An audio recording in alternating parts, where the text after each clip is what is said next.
કોઈ ના ખરા બગા તું નીકળે ખરા યાર તું તો એવી જગ્યાએ હોય છે સાબુન બાબુ બધું તો અમારે નાવાનું કેવી રીતના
Good morning, students.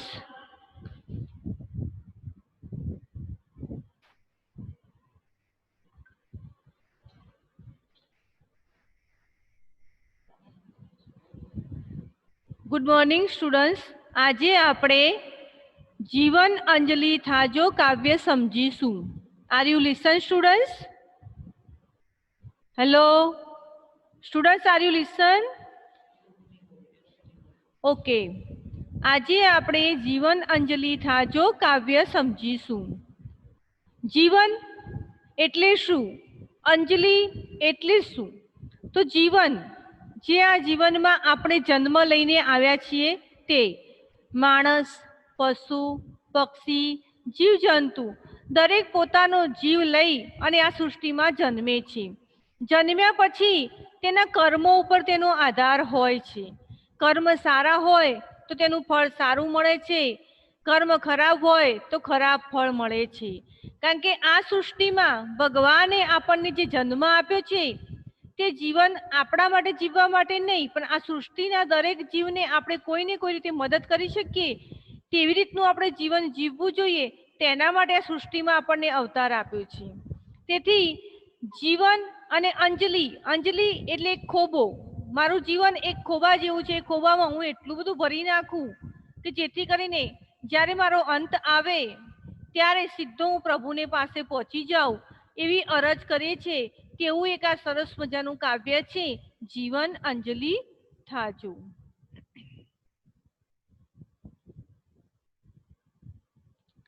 આપણે તેમનો કવિ પરિચય સમજીશું. કવિ છે કરસનદાસ માણેક. ઉપનામ છે વૈશંપાયન. જન્મ છે 28/11/1901. અવસાન છે 18/1/1978. તેમના સાહિત્ય સર્જન છે તેમને આલબેલ, મોહબ્બતને માંડવે, વૈશંપાયનની વાણી, મધ્યાહન વગેરે તેમના કાવ્ય સંગ્રહો છે. હરિના લોચનિયા, લક્ષાગૃહ નામની બે જાણીતી રચનાઓ છે. વૈશંપાયન ઉપનામથી તેમણે હળવી કટાક્ષમય શૈલીમાં કાવ્યો લખ્યા છે.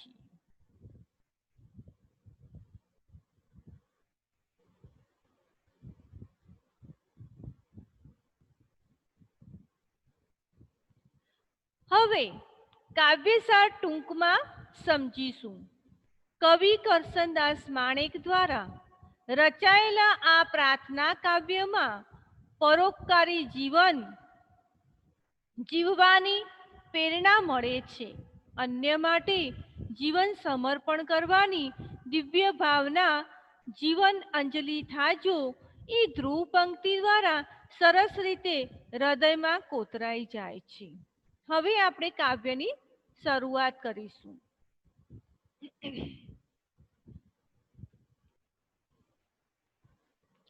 ફર્સ્ટ લાઈન છે, જીવન અંજલિ થાજો મારું, જીવન અંજલિ થાજો. સરસ મજાનું ભગવાનને પ્રાર્થના કરે છે કવિ કે હે જીવન, હે પ્રભુ, મારું જીવન આ સૃષ્ટિમાં જે હું આવ્યો છું એ મારા જીવનને અંજલિ એટલે કે ખોબો, આ ખોબા જેવડું છે. એ ખોબામાં મારા એટલા સારા કર્મો ભરી દેજો કે જેથી કરીને મારું જીવનનો ઉદ્ધાર થઈ જાય, મારું જીવન અંજલિ થઈ જાય, મારું જીવન હું બીજા માટે ખર્ચી શકું, હું સારા કર્મો કરી શકું, દરેકની ભાવના સમજી શકું અને તેની મદદ કરી શકું તેવું જીવન હે પ્રભુ મને આપ.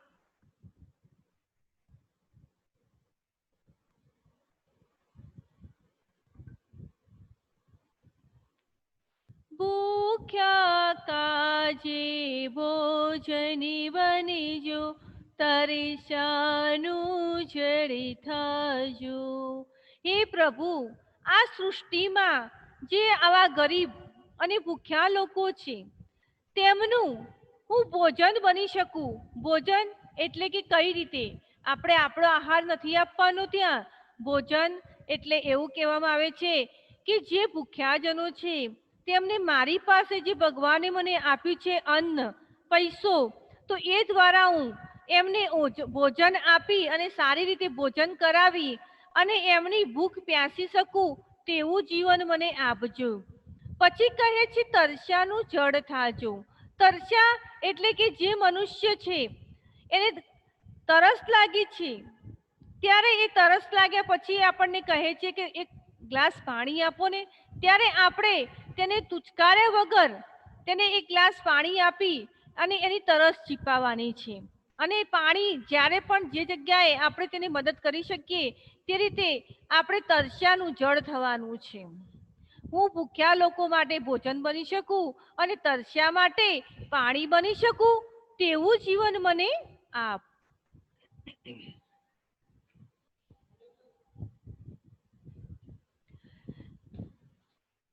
દિન દુખિયાના સુલોતા અંતરે કદી ન દરાજો. મારું જીવન અંજની થાજો. મારું જીવન અંજની થાજો. એ પ્રભુ દીન દુખિયા, દીન દુખિયા એટલે કે આપણે જે મજૂર લોકોને જોઈએ છે તે. આપણે અત્યારની જો પરિસ્થિતિ જોઈએ તો કોરોના ચાલી રહ્યો છે. કોરોનામાં જેની પાસે પૈસો છે તે સારી રીતે નવી નવી આઈટમો બનાવી અને ઘરે ખાય છે. અને જે મજૂરિયા લોકો છે કે રોજ મજૂરી કરે, જે પૈસા આવે તેટલામાં જ તેને ખાવાનું, એ લોકોને માટે જીવન અત્યારે જીવવું ભારે થઈ ગયું છે. કારણ કે મજૂરી મળતી નથી, પૈસા આવતા નથી, તો ભૂખ્યા સૂઈ જવું પડે છે, તરસ્યા સૂઈ જવું પડે છે. તો તે ભગવાનને કહે છે કે હે પ્રભુ, દીન દુખિયાઓના જે આંસુ છે એ મને દીન દુખિયાઓના આંસુ હું લોહી શકું અને એ દીન દુખિયાઓના આંસુ લોતા લોતા મારું અંતર એટલે કે મારું હૃદય, મારા હૃદયમાં ક્યારેય એવું શાંત ન થઈ જવું જોઈએ, હૃદયમાં શાંતિ ન થવી જોઈએ કે બસ આટલું કર્યું એટલે બહુ થઈ ગયું મારા માટે, હવે બીજું કરવાની કોઈ જરૂર નથી, એવું મને ક્યારેય હૃદયમાં થવું જોઈએ નહીં. હું હંમેશા માટે દીન દુખિયાને મદદ કરી શકું. ભૂખ્યા હોય તો ભોજન આપી શકું, તરસ્યા હોય તો એની તરસ છીપાવી શકું, જો પૈસાની જરૂર હોય તો પૈસા આપી શકું, કોઈ વસ્તુની જરૂર હોય તો હું તેને વસ્તુ આપી શકું. આમ હે પ્રભુ, હું જે લોકોની જેવી જરૂરિયાત છે તેવી પૂરી પાડી શકું તેવી મને શક્તિ આપજે.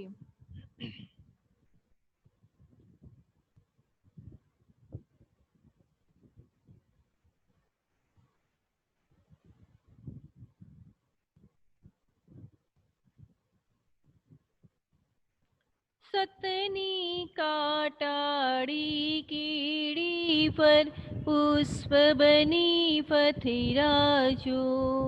હે પ્રભુ, આજે સત એટલે કે સત્ય, હંમેશા આપણે જૂઠ ઉપર વધારે આધાર રાખીએ છીએ. જૂઠું આપણને બોલવું વધારે ગમે છે. આપણે સત્ય બોલવામાં બહુ વિચાર કરીએ છીએ અને સત્ય બોલવાનું આવે તો ઝડપી એ સત્ય બોલી શકતા નથી. બીજું, સતની કાંટાળી કેડી પર એટલે કે જ્યાં સત્ય છે ત્યાં કાંટા છે. તમને મેડમ ઘણીવાર કહેતા હશે કે મને કડવું બોલતા જ આવડે છે. એટલે કે જે આપણા જેના હૃદયમાં દુઃખ થાય છે તે આપણને સત્ય કહે છે. જેના હૃદયમાં દુઃખ થાય છે આપણને સત્ય કહે છે અને તે આપણને કડવું લાગે છે. પણ હંમેશા જે કડવું છે તે જ આપણા જીવન માટે મીઠું છે. તો સતની કાંટાળી કેડી પર, હે પ્રભુ, આ સત્ય જે છે તે કાંટાવાળું છે, કારણ કે તે કોઈને ગમતું નથી. પણ એ કાંટાની કેડીવાળી જે બની છે માર્ગ, એના કેડી એટલે કે રસ્તો. સત સત્ય, કાંટાળી એટલે કાંટા, કેડી એટલે કે રસ્તો. જે મારો જીવન જીવવાનો માર્ગ છે એ માર્ગ ઉપર હું હંમેશા સત્યની રીતે ચાલી શકું અને પુષ્પ બની પથરાજો. હું દરેકના માર્ગમાં પુષ્પ બનીને પથરાવું. જેમ છોડ અને પાન, ફળ, ફૂલ, એમાં જે ફૂલો સરસ સુગંધી આપે છે એવા ફૂલો અને આપણે દરેક ફૂલ સુગંધી આપીને દરેકને આનંદમય કરે છે, તેમ આપણે પણ દરેકના જીવનને પ્રફુલ્લિત ફૂલની જેમ દરેકના જીવનમાં આપણે સુવાસ પાથરી શકીએ તેવું જીવન એ પ્રભુ મને આપજે. મારા જીવનના સત્ય માર્ગ પર એટલે કે વિકટ પરિસ્થિતિમાં એ વિકટ માર્ગ પર પુષ્પ બની પથરાવાનું કહે છે.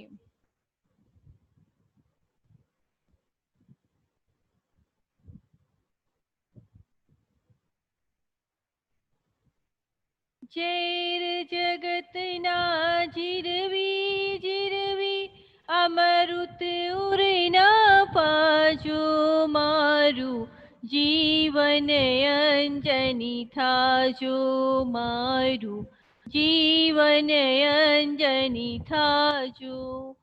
હે પ્રભુ, આ જીવનમાં ઝેર, દુનિયામાં દરેક મનુષ્યમાં ઈર્ષ્યા એટલે કે ઝેર.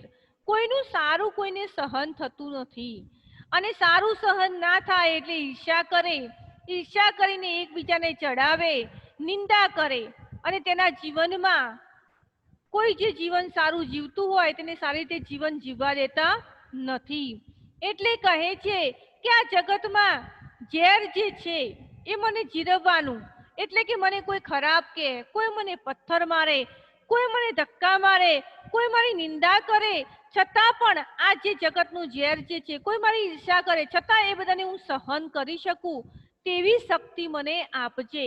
અને દરેકના જીવનમાં અમૃત, આપણને ખબર છે કે જ્યારે દેવોનું યુદ્ધ થયું હતું, સમુદ્ર મંથન થયું હતું, ત્યારે એ સમુદ્ર મંથનમાં દેવો અને દાનવોએ જ્યારે સમુદ્ર મંથન કર્યું ને સમુદ્ર મંથનમાંથી જ્યારે વિષ નીકળ્યું પહેલા, ત્યારે કોઈ પીવા તૈયાર ન હતું અને ભગવાન શંકર પી ગયા હતા અને પોતાના ગળામાં સમાવી દીધું હતું અને તેથી તેમને નીલકંઠ તરીકે ઓળખવામાં આવ્યા હતા. તેમ એવું કહે છે કે આ જીવનનું જે ઝેર છે એ પોતે પી જાઓ અને દુનિયામાં દરેકને હું અમૃત બનીને એના જીવનમાં રહું તેવું મને જીવન આપજે. જગતમાં રહીને દુઃખ સહન કરીને પણ બીજાને સુખ આપી શકું તેવું મારું જીવન બીજા માટે ખર્ચી શકું તેવું મને આપ.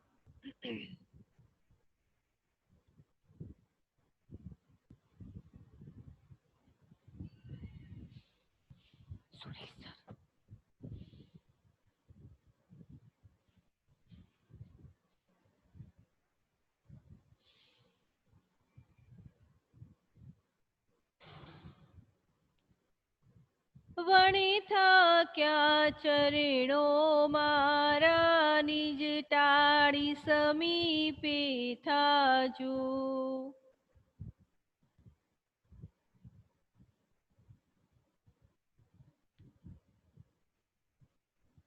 વણથા ક્યાં ચરણો મારા નિત ટાળી સમીપે થાજો. હે પ્રભુ, હું જે સારા કાર્યો કરું છું એ સારા કાર્યો કરવા માટે મારા પગ ક્યારેય થાકવા જોઈએ નહીં અને રોજ હું તારા સમીપ, હું તારા નજીક રહી શકું તેવું મને જીવન આપ. હે પ્રભુ, હું તારી ભક્તિ કરતા ક્યારેય થાકી ન શકું તેવું મને જીવન આપજે તેવું કહે છે.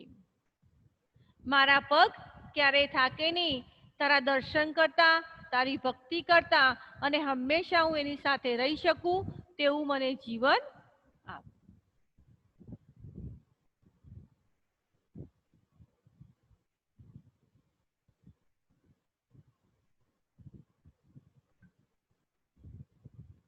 હૈયાના પ્રત્યેક સ્પંદને, હૈયાના પ્રત્યેક સ્પંદને તારું નામ રટાજો મારું જીવન અંજની થાજો મારું જીવન અંજની થાજો.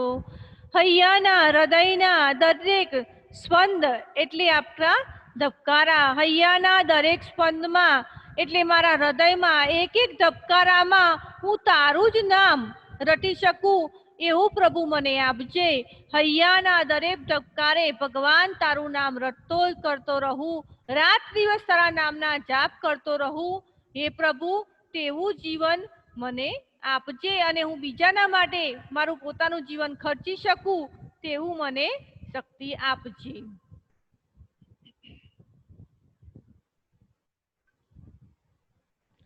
વમણોની વચ્ચે નૈયા મુજ આલકી ડોલકી થાજો. વમણો તમને આ પિક્ચરમાં દેખાતું હશે કે પાણી જ્યારે ગોળ ગોળ પવન આવે ને ગોળ ગોળ ફરે ત્યારે એ ફરતું ફરતું ફરતું ફરતું ફરતું ફરતું જ્યારે જે જગ્યાએ ગોળ ફરે છે ત્યાં આવું ખાડા જેવું થઈ જાય છે અને એ ખાડામાં જો કોઈ ફસાઈ ગયું તો સીધું પાતાળમાં જતું રહે, એટલું એનો પ્રવાહ હોય છે. હે પ્રભુ, વમળોની વચ્ચે એટલે જ્યારે મારા જીવનમાં આંધી આવે, તુફાન આવે, જ્યારે હું વંટોળમાં ફસાઈ જાઉં ત્યારે હે પ્રભુ, મારી આ જીવનરૂપી નૈયા છે એ આલક ડોલક ન થાય તેવું મને આપજે. વમળોની વચ્ચે મારી નૈયા આલક ડોલક ના થાય અને એ જીવન હું સીધે સીધી નૈયા પાર કરી અને મારું આ જીવન મળ્યું છે તે જીવનને હું પાર કરી શકું તેવું મને આપજે.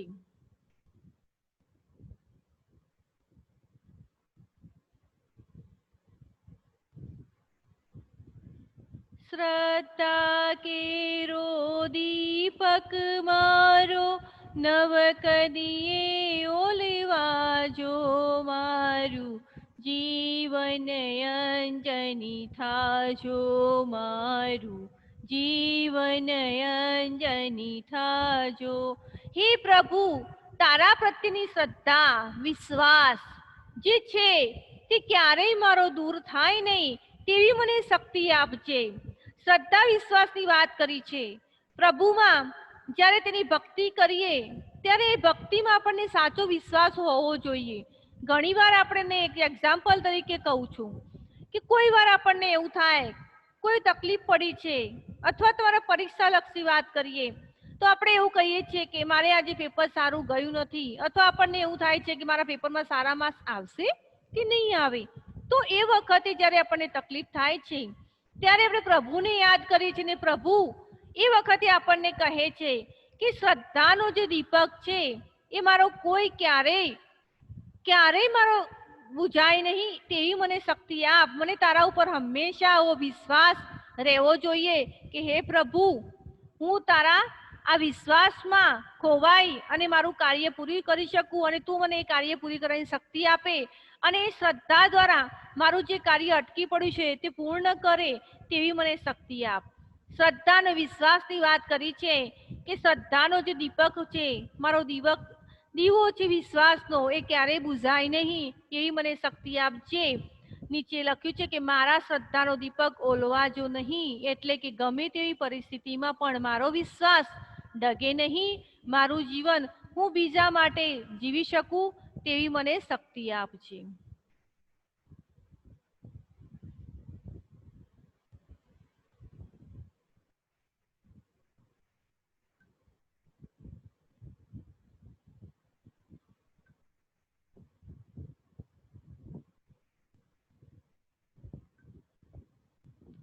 Okay, over. હવે નેક્સ્ટ.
ઓકે સ્ટુડન્ટ્સ, હવે કવિ કાવ્ય સમજ્યા પછી આપણે હું એના ક્વેશ્ચન આન્સરનો આ એક વિડીયો છે એ વિડીયો તમને આખો મોકલીશ.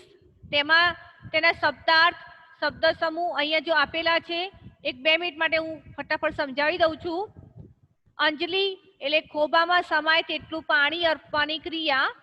કાજે એટલે માટે, અમૃત એટલે અમી, પિયુષ દીન એટલે ગરીબ, રંગ નિર્ધન, અંતર એટલે હૃદય, ઉર હૈયું, સત એટલે સત્ય, જીરવવું એટલે કે સહન કરવું, ખમવું એટલે કે સમીપ, પાસે એટલે નજીક, શ્રદ્ધા આસ્થા વિશ્વાસ, પ્રત્યેક દરેક, નૈયા નાવ, ઉર હૃદય, દાજો દોડજો, સ્પંદન અહીં ધબકારા, તળપદા લોતા એટલે લૂછતા, નીત નિત્ય, મુજ મારું, કેરો નો નવ નહીં.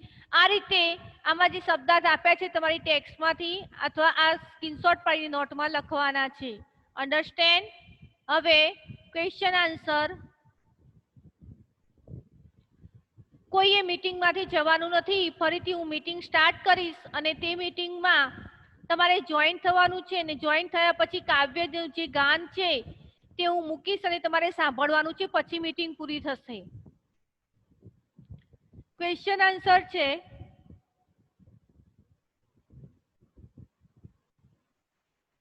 ફર્સ્ટ, જીવન અંજલિ થાજો તેનો પ્રકાર તો પ્રાર્થના. તેના કર્તા કરસનદાસ માણેક.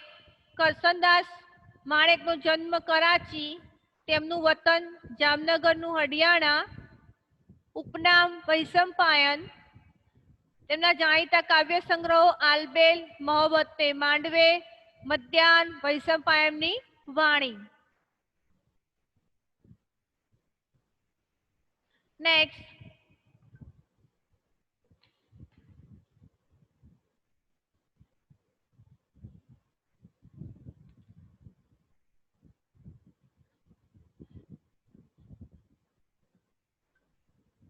કરસનદાસની જાણીતી રચનાઓ હરિના લોચનિયા, લક્ષાગૃહ.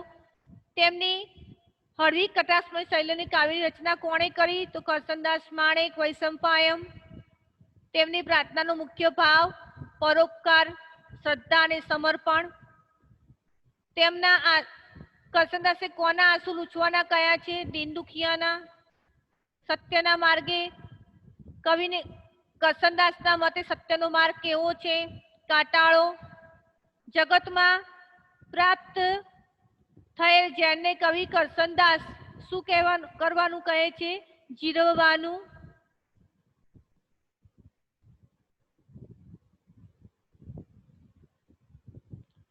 Okay, over. હવે કાવ્યગાન જે છે એ નેક્સ્ટ તમે થજો જોઈન્ટ એટલે હું તમને કાવ્યગાન કરાવું છું.